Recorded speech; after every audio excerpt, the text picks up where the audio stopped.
5. The Report. By lunchtime the next day, Nick had a bad feeling in the pit of his stomach. Seventh period was coming. He was going to have to stand up in front of Mrs. Granger's class.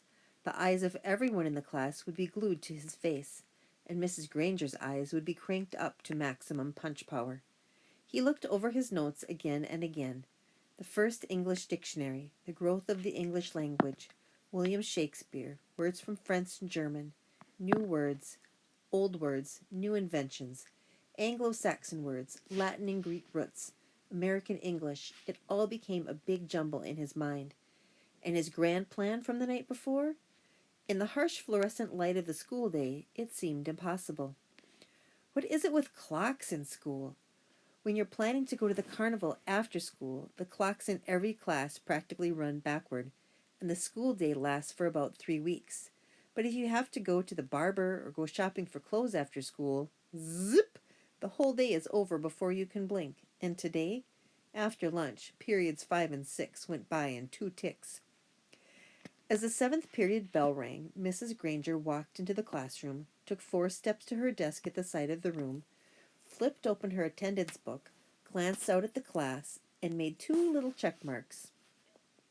Then, looking up at Nick, she said, "I think we have a little report to begin our class today. Nicholas?"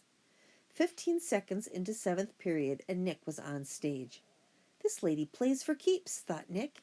He gulped, grabbed his crumpled note cards and his book bag, and walked to the front of the room.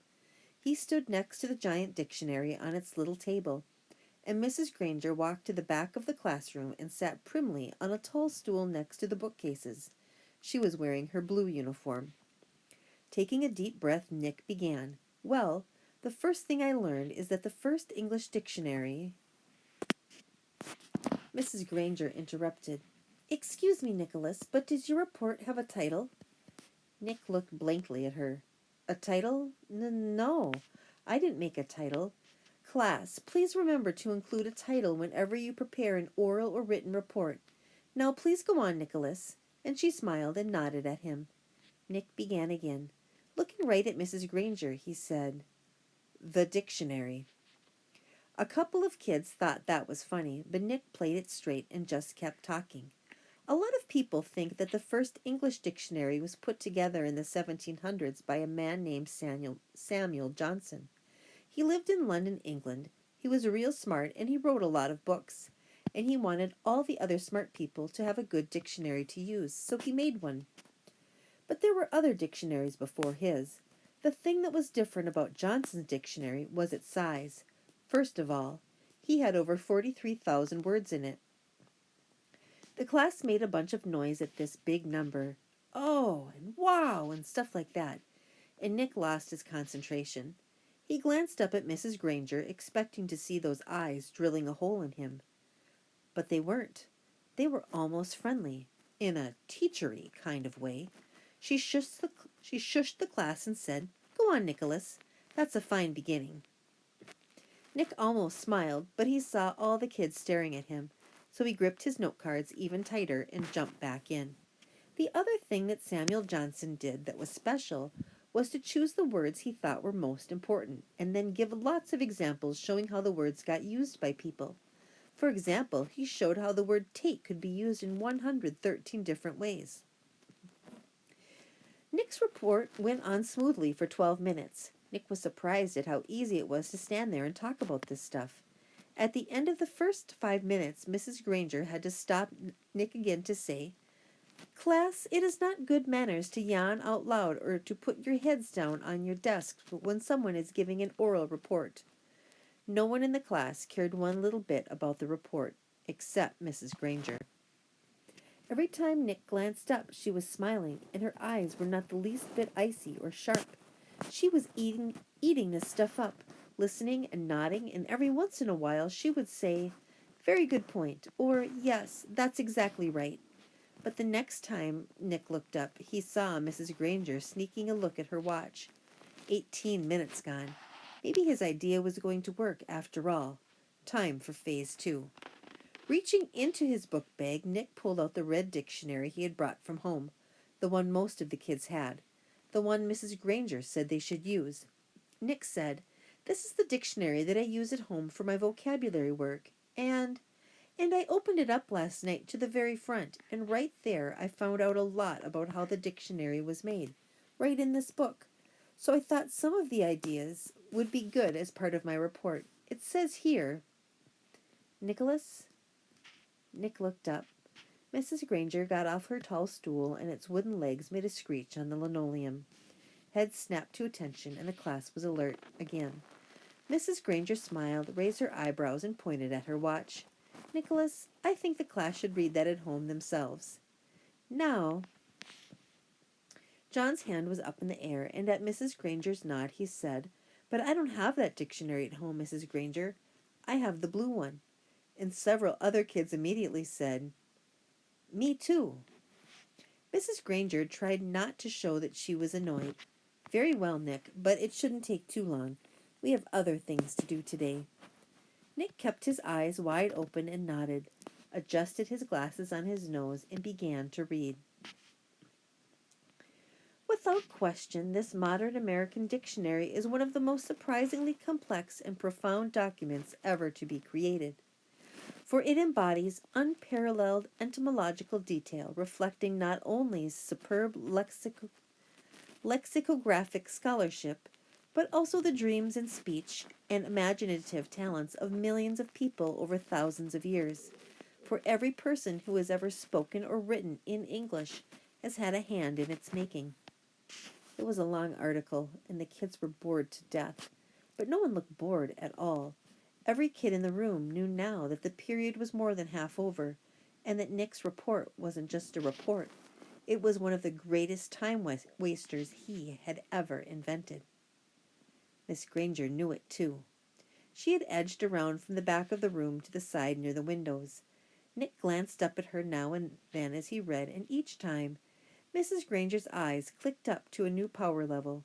After 8 minutes of Nick's best non-stop reading, her eyes were practically burning holes in the chalkboard behind him. There were only 10 minutes left in 7th period. When he took a breath to start a new paragraph, Mrs. Granger cut him off. "That's a fine place to stop, Nicholas.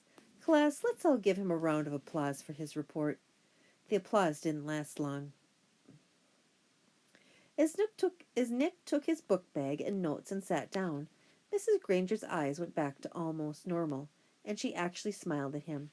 "Although your report was a little long," she paused to let that sink in, "it was quite a good one, and isn't it fascinating that English has more different words than any other language used anywhere in the world?" She pointed at her large dictionary. That one book contains the definitions of more than 450,000 words.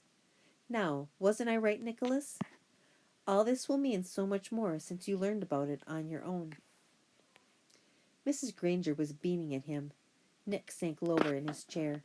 This was worse than writing the report, worse than standing up to give it.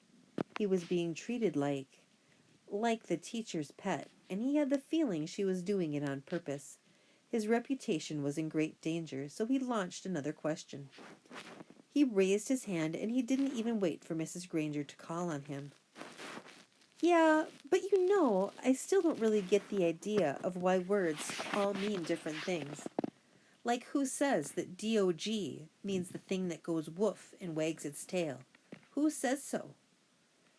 And Mrs. Granger took the bait. "Who says dog means dog? You do, Nicholas. You and I and everyone in this class and school and this town and this state and this country. We all agree. If we lived in France, we would all agree that the right word for that hairy, four-legged creature was a different word. Chien. It sounds like she-en. But it means what dog means to you and me. And in Germany, they say Hund, and so on all around the globe. But if all of us in this room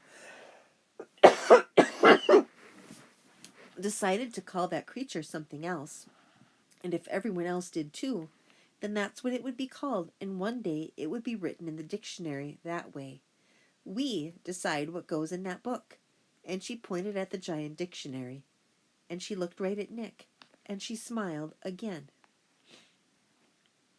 Who says dog means dog? Then Mrs. Granger went on. But of course that dictionary was worked on by hundreds of very smart people for many years. So as far as we are concerned, that dictionary is the law. Laws can change, of course, but only if they need to. There may be new words that need to be made, but the ones in that book have been put there for good reasons. Mrs. Granger took a look at the clock. 8 minutes left.